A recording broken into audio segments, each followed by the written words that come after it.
Hello, I am Nadia and I will be presenting our project on the investigation of the physical and chemical properties of the soil in different locations within Dover Forest West with my group mates Ella and Shannon. Here are the contents of our presentation. Introduction to our research. We have correlated the conditions of each location to the properties of the soil found there to prove that the location of soil within a forest affects the physical chemical properties of the soil found there. The results have shown that different types and conditions of locations can affect the quality of the soil found there.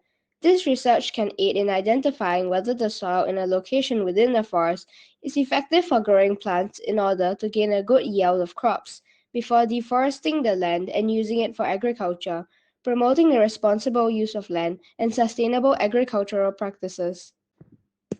Our research question is, how does the location of soil within a forest affect the properties of the soil found there? Firstly, the soil in different parts of a forest have different physical properties, which affects the growth of crops. Secondly, the soil in different parts of a forest have different chemical properties, which affects the growth of crops.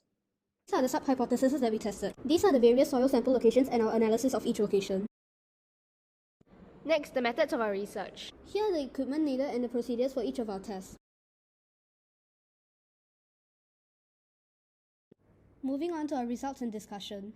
Locations 1, 2, and 6 have soil that has a temperature falling in the optimal range of 21 to 26 degrees Celsius, so forested areas with thin canopies and ample amounts of sunlight, and areas with thicker forest canopies and large amounts of decomposing matter have ideal soil temperature for crop growth. Locations 2, 5, and 6 have soil with pH levels that are ideal for plant growth, so you can conclude that areas which are located near clean water sources or have a large number of plants have soil with the optimal pH levels for plants. Locations 3 and 5 have the most ideal water holding capacity for crop growth, hence we can conclude that dry soil containing rock particles and dry organic matter can retain the optimal amount of water for plant growth. Location 5 has the most ideal soil structure for plant growth, as it contains the most approximately equal proportions of gravel, sandstone, and clay. Hence, locations like location 5, which have a temperate climate, moderate amounts of sunlight and water, and minimal amounts of decaying matter, contain soil with approximately equal contributions of each soil component, which is ideal for plant growth.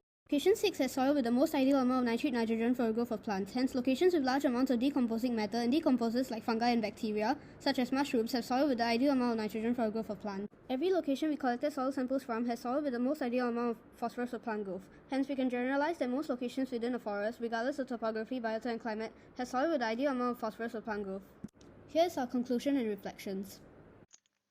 The assessment of the effects of different locations on the physical chemical properties of soil has shown and proven the hypothesis that different topographical, biotic, and climatic conditions can affect the various physical and chemical properties of soil, therefore affecting crop growth, quality, and quantity. As our hypothesis has been proven correct to a certain extent, we have reflected on various applications of our research. We have contributed to the analysis of which kinds of location in the forest have soil with the ideal conditions of agriculture through our project.